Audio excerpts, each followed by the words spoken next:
नारद जी क्या कह रहे हैं? भक्ति माता से नारद जी कहते, देवी श्री कृष्ण चरणाम भोजम स्मृति दुखम गमिष्यति।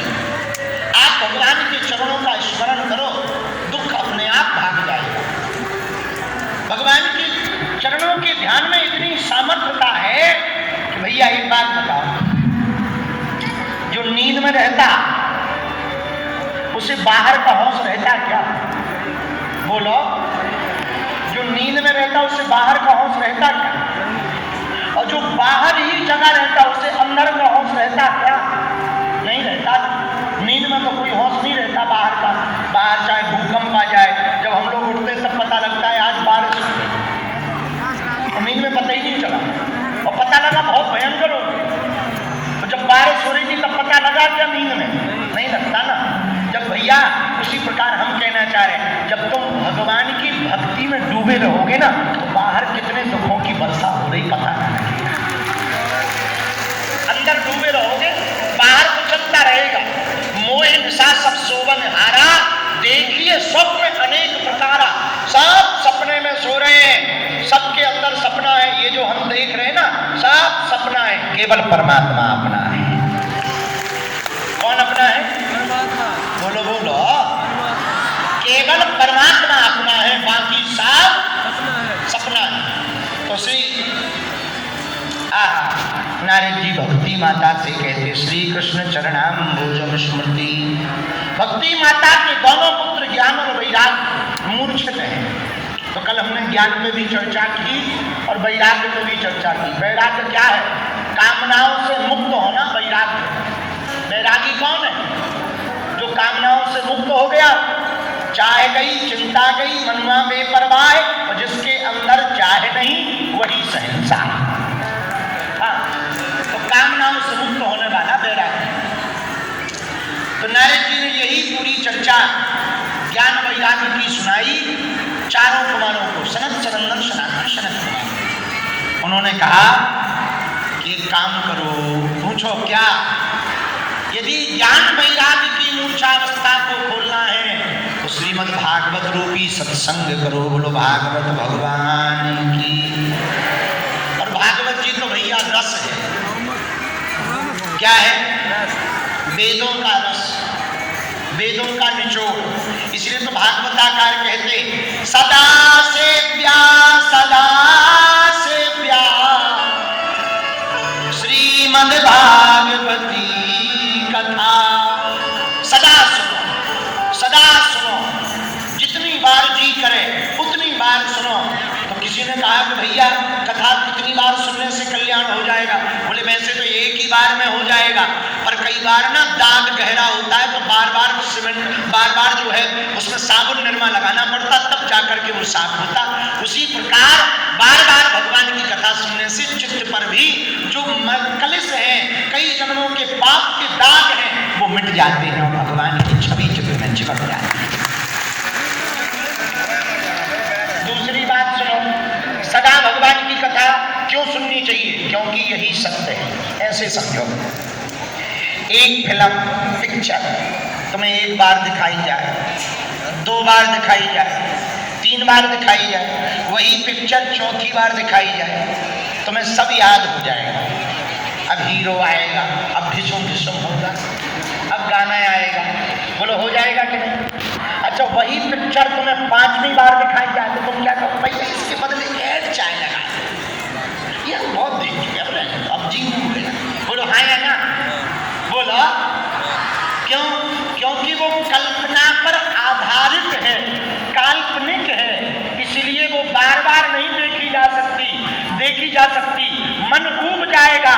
लेकिन कथा बार बार सुन रहे, हम भी कई कथा कर चुके, तुम भी कई कथा सुन चुके, हमारे दादा परदादा गुरु परंपरा के साथ करते रहे, हम भी कर रहे, आने वाली हमारी पीढ़ियां भी करेंगी, तुम्हारी भी पीढ़ियां सुनेंगी, तुम्हारे भी दादा परदादा सुनते रहे। पर फिर भी हमेशा यही लगता कि ये नई बात है, क्योंकि पिक्चर काल्पनिक है, ये वास्तविक है। पिक्चर काल्पनिक कथा है, ये वास्तविक कथा है। बोलो सीताराम। एक बात और बोले क्या? तो बोलो, पिक्चर पिक्चर करती है मनोरंजन, कथा करती है मनोरंजन। मन का भंजन कराना हो तो कथा सुनो, मनोरंजन करना हो तो पिक्चर देखो। और एक बात बोले और पूछो क्या पिक्चर से तुम्हें क्या मिलेगा हमें नहीं पता है, कथा से हमें पता है तुम्हें गोविंद मिल सकता है। इसलिए सदा से व्यास श्रीमद्भागवती कथा यस्या श्रवण मात्रेण हरिश्चित्तम समाश्रये। बोले भगवान चित्त में चिपक जाए। अच्छा यही कठिन काम, चित्त में पड़ोसी तो चिपक जाता, पड़ोसन चिपक जाता, भगवान ही चित्त में नहीं चिपक, बड़ा कठिन काम। जिससे प्रेम करते हो ना उसका बार बार ध्यान आता है। कोई बढ़िया गाना बजे तो वही ध्यान आता है, वाह ये काश वो होती या होता, तो उसको सुनाते हो। तो चित्त में हम जिससे प्रेम करते हैं उसकी बातें तो बार बार स्मरण में आती हैं, भगवान की नहीं आती।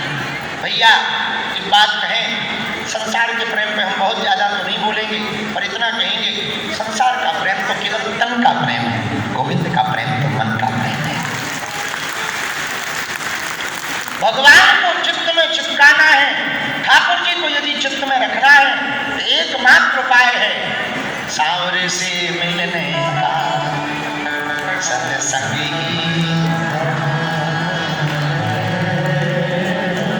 मेरे सांवरे से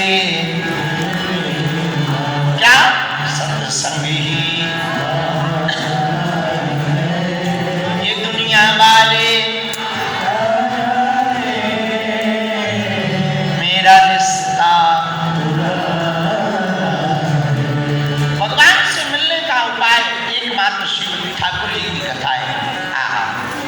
तो जब नारद जी ने सनत कुमारों को कहा महाराज आप ही वो सत्संग सुनाओ, तो हरि के द्वार पर कथा प्रारंभ। और जैसे ही भागवत जी की कथा प्रारंभ हुई तो भृगुर वशिष्ठस्य च वनस्य गौतमो मेधादति देवल देवरातौ सब अमलात्मा विमलात्मा महात्मा भैया भागे भागे कथा में चले आए, सब आकर के बैठ गए कथा सुनने लगे। लेकिन जैसे ही मधुर मधुर श्लोकों का गायन सनत कुमारों ने किया, उसी समय भक्ति महारानी भी अपने दोनों पुत्रों को लेकर के प्रकट हो गई। भक्ति सुतौ तौ तरुणौ गृहीत्वा प्रेमे के रूपा सहसा विनाशी श्री कृष्ण गोविंद हरे मुरारे नाथेति नामानि वदन्ति। भक्ति देवी भागवत के मध्य में प्रकट हो गई, ज्ञान और वैराग्य की बाहें पकड़ करके प्रकट हो गई। नारद जी चौंक गए कि बताओ जिन ज्ञान वैराग्य की कल तक मूर्छा नहीं खुल रही थी, धन्य है भागवत जी, दोनों ताता तैया करके नाच रहे हैं। धन्य है भागवत जी की महिमा। तो सनत कुमारों से नारद जी ने पूछा प्रभु हमने भागवत जी की प्रत्यक्ष महिमा देख ली कि जिन ज्ञान वैराग्य को जगाने के लिए हम मंत्र पढ़ते रहे, गीता पाठे मोह वे नहीं जगे, और भागवत जी के कारण तो दोनों ताता तैया करके नाचने लगे। महाराज एक बात बताओ और किस किस का कल्याण भागवत जी ने किया, जरा हमको विस्तार पूर्वक सुनाइए। तो एक कथा सनत कुमार नारद जी को सुना, ध्यान से सुनो। अत्र ते कीटस्यानि इतिहासं पुरातनम् यस्य श्रवण मात्रेण पापहानि प्रजायते। एक पंडित जी थे गांव, भागवत जी में कथा है। आत्मदेव नाम के ब्राह्मण थे, उनकी पत्नी का नाम था धुंधली। क्या नाम था? धुंधली। अच्छा पंडित जी थे बड़े सीधे साधे, पर पत्नी बड़ी खतरनाक। जब तक पड़ोसी से लाठी चार्ज ना हो जाए तब तक पंडितानी रसोई घर में कदम नहीं रखती, इतनी खतरनाक। महालड़ंकू, लड़ंकू नहीं महालड़ंकू। अच्छा लड़े सो तो ठीक है, जब गाली बकवे बाहर आ गए तो पानी का मटका बगल में ले आए। तो लोगों ने पूछा कि ये पानी का मटका क्यों? बोले वाह, गाली बकेंगे तो गला नहीं सूखेगा। तो बोले गला सूखेगा तो भाई पानी अंदर पिया, मटका पिलाने की क्या जरूरत है? बोले वाह, जब तक हम अंदर पानी पीने जाएंगे तब तक ये देखने तमाशा देखने वाले नहीं भाग जाएंगे। तो ठीक, मटका लेकर के पानी पी गाली दी, इतनी खतरनाक। पर ब्राह्मण देवता एकदम सीधे, अच्छा पुरुष होते ही सीधा।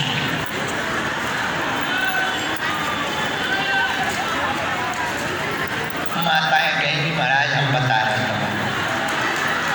नहीं माताएं भी सीधी गाय होती, गाय बिना सींग वाली गाय।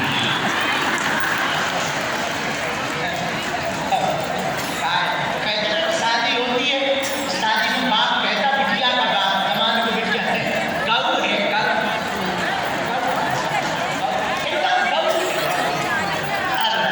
हमारे चेला की शादी, हमको बारात में जाने का सौभाग्य, चंगी लाल की शादी मुन्नी बाई से, हमें बारात में जाने का सौभाग्य। जैसे ही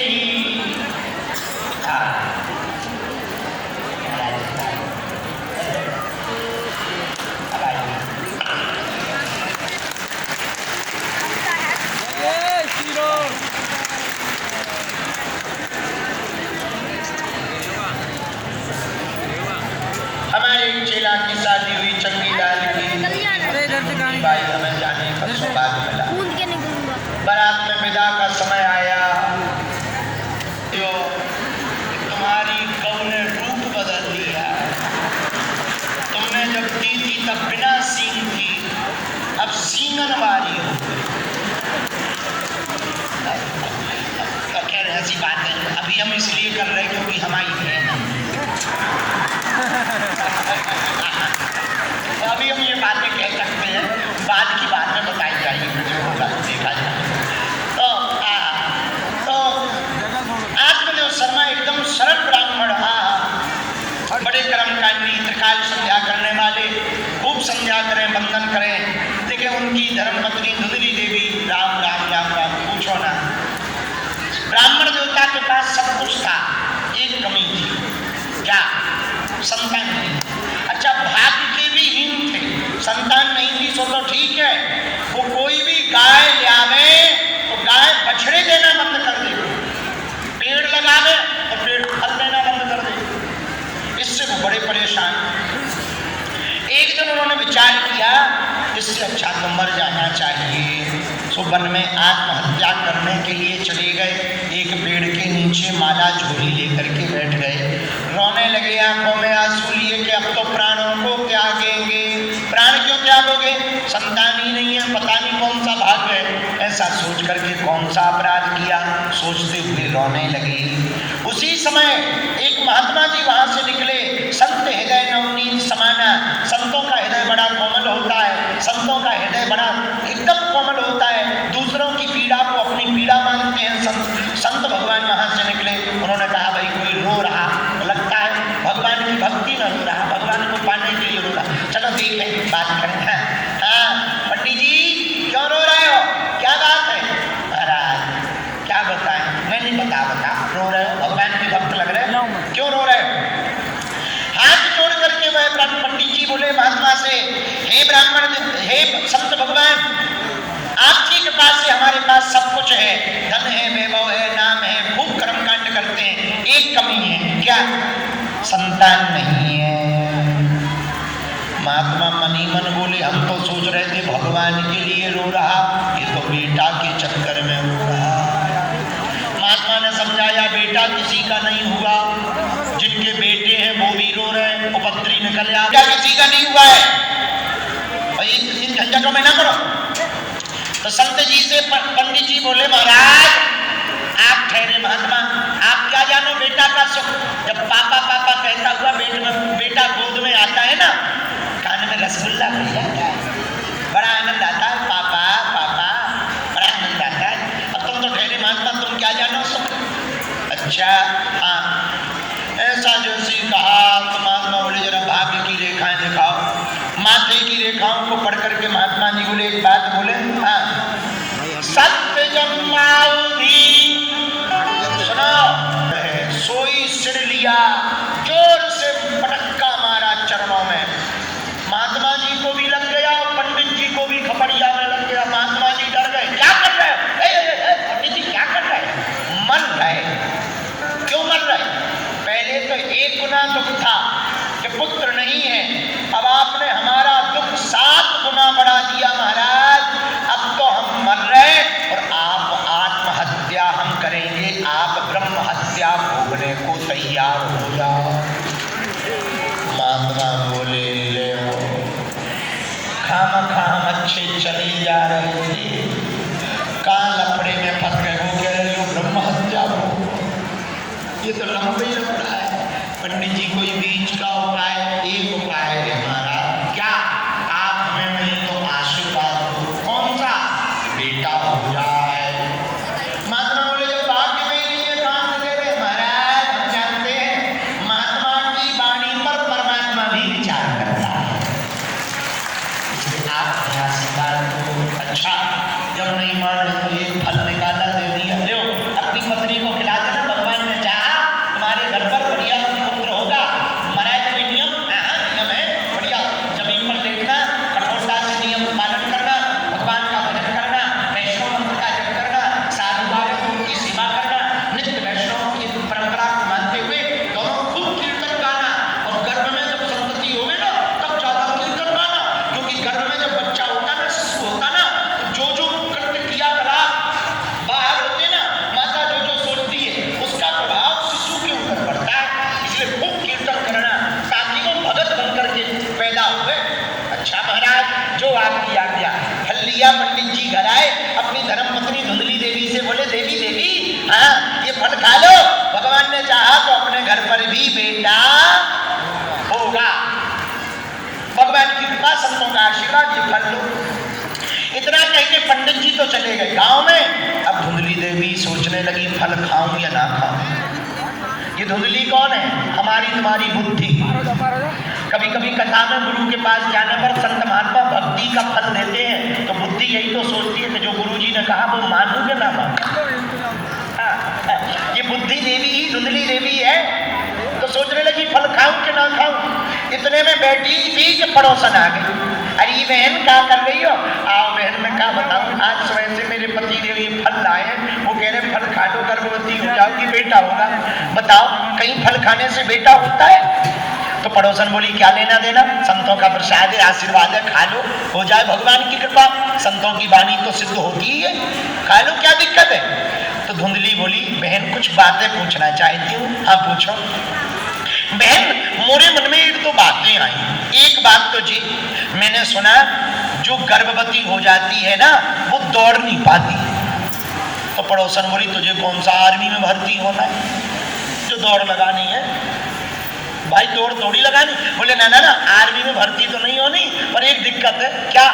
मान लो मेरे घर में आग लग गई, सब तो भाग जाएंगे, मैं ना दौड़ पाऊंगी। तो पड़ोसन बोली ये पक्का थोड़ी है कि आग लगेगी। तो धुंधली बोली तू गारंटी ले कि नहीं लगेगी। पड़ोसन ने सोचा कौन गारंटी ले, पता लगे ये गारंटी जीतने के चक्कर में खुद ही आग लगा दी। तो हम काय को गारंटी ले? तो पड़ोसन बोली काय को बेफिजूली की बातें कर रही है, खा ले संतों का। ना ना ना, एक बात और बता दो। क्या? हमने सुना जो स्त्री गर्भवती हो जाती है वो फिर संतति उत्पन्न करने के बाद बड़ी कुरूप दिखती है। पड़ोसन बोली कहाँ सुंदर बद सुंदर के चक्कर में पड़ी, संतति हो जाए, वंश चल जाए। बात न मानी, तरह तरह के अनेक प्रश्न किए। अंततो गत्वा पड़ोसन हाथ जोड़कर बोली बहन जो तो को मन में आवे सो कर, मैं जे चली राम राम।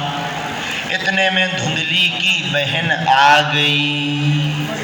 धुंधली की सगी बहन पे भगवान की बड़ी कृपा थी। कुछ बच्चे घर छोड़ कर आई। एक बच्चा पैदल आगे चल रहा, उसी का एक बच्चा उंगली पकड़ के चल रहा। एक बच्चे को गोद में ले रखा और एक बच्चा कोख में पल रहा। पूरी क्रिकेट टीम तैयार। धुंधली की बहन आई, अरे बहन काबा कहती थी कि इनके कोई संतान ना हो, क्योंकि हम पे बहुत है, सो एक आध यही सेट हो, इसके जाने के बाद इसका माल पानी हमारा हो जाए। सोई धुंधली की बहन लंबी लंबी बातें बोल गई, इसीलिए कान भरने वालों से सावधान रहो। अब वो बोल क्या रही जरा सुनो, इन बाबाओं के चक्कर में ना पड़ो, ये बाबा बैरागी है, ना जाने कौन सा मंत्र मार करके फल दिया होगा, तू पागल हो जाए, वशीकरण हो जाए, मर जाएगी। तो क्या करें, इस फल को गाय को खिला दो। इस गाय ने बहुत दिनों से बछड़ा नहीं दिया, वो फल गाय को खिला दिया। पर मैं अपने पति को क्या जवाब दूंगी, तू झूठ मूठ का गर्भवती होने का नाटक कर, मेरी कोख में बालक पल रहा, जो भी होगा मैं तुझे दे दूंगी, प्रसव पीड़ा से भी बच जाएगी, मेरे पति का मुंह बंद कराने के लिए कुछ माल पानी दे देना। धुंधली बात मान गई, उसे बढ़िया बात लगी। कालांतर में वही हुआ, धुंधली की बहन के बेटा हुआ, उसने धुंधली को दे दिया। धुंधली ने अपना बेटा बताकर पति देव को सौंप दिया और खूब उत्सव मनाया गया, धूमधाम से ढोल नगाड़े बजाए गए। लेकिन भैया एक चमत्कार और हुआ, पूछो क्या? जो गाय को फल खिलाया था, संत का प्रसाद, संत की वाणी वृथा नहीं जाती, तो भैया संत के उस फल के प्रसाद के कारण गाय के भी बेटा हुआ, पर बछड़ा नहीं हुआ। गाय के जो बेटा हुआ वो मनुष्य जैसा हुआ, बस कान गाय के बछड़े जैसे थे। अब तो चारों दिशाओं में चर्चा फैल गई कि पहले पंडित जी के घर पर एक भी बेटा नहीं था, अब तो गाय को भी बेटा हो गया। तो देखने वालों की लाइन लगने लगी। एक दिन पंडित जी अपने बालकों का नामकरण करने के लिए पंचांग लेकर बैठे थे। गाय के जो बेटा हुआ उसके कान गऊ के जैसे थे, इसलिए उसका नाम गोकर्ण रखा। क्या रखा? अपने बेटे का नाम रख ही रहे थे, तब तक धुंधली देवी आ गई। स्वामी जी क्या कर रहे हो? बेटे का नाम रख रहे हैं। वाह वाह वाह, 9 महीना कोख में हमने पाला है, तो नाम रखने का अधिकार भी हमको ही दो। अच्छा देवी, नाराज क्यों होती हो, तुम ही नाम रख दो। सुनो महाराज, मेरा नाम धुंधली, मेरे बेटे का नाम धुंधकारी होगा। बहुत बढ़िया, बहुत बढ़िया। कालांतर में दोनों भैया बड़े हुए, और हुए क्या? गोकर्णो पंडितो ज्ञानी, धुंधकारिश्चा महाखला। गोकर्ण तो पंडित ज्ञानी बने, पर धुंधकारी महाखल हुआ। खल जानते हो? महामूर्ख। खल क्या? जो खाए और लड़े वो खल। खा में 2 अक्षर, खल में 2 अक्षर है, खा और ला, दोनों को मिलाओ तो क्या बनेगा? खल। तो खल किसे कहते? जो खाए और लड़े वो खल। तब तक एक महात्मा बोले नहीं नहीं नहीं, जिसका खाए उसी से लड़े वो खल। आओ, आहा, तो महाखल हुआ। बोले कैसा खल? धुंधकारी भैया बचपन से छोटे छोटे बच्चे पल्ले में लेटे हो, चांटा मारे आवे। कोई अंधा रास्ता पूछे, दूसरे गांव का रास्ता बता दे। इतना खतरनाक धुंधकारी जन्म के बाद से ही, बचपन से ही, इस पड़ोसी का सामान उठाए दूसरे पड़ोसी के घर पे रख दे, चोरी के चक्कर में दोनों की लड़ाई। ये बढ़िया दूर बैठ करके आनंद ले, लड़ो लड़ो, बहुत बढ़िया, बहुत बढ़िया, लड़ो लड़ो। ऐसा खल हुआ।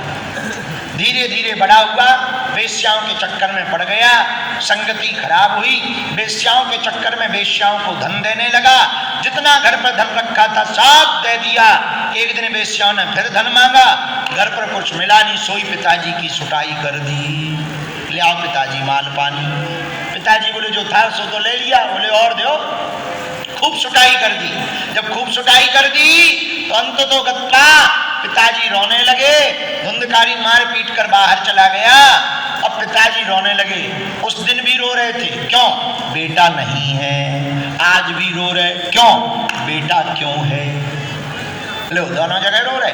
ये सबका हाल है। इसको हमारी कहावत में, गांव की कहावत में कहें, जिनकी शादी हो गई वे भी पछता रहे, जिनकी नहीं भई वो भी पछता रहे। शादी के लड़ुआ हैं, दोनों की आंखों में आंसू हैं। बोलो सीताराम, जोर से बोलो, और जोर से बोलो, और जोर से बोलो। भैया अब गोकर्ण जी ने समझाया पिताजी को, पिताजी ये संसार सागर है, यहाँ कोई किसी का नहीं है। इस बात की पुष्टि गोस्वामी जी ने भी रामचरितमानस में की। सुर नर मुनि सब की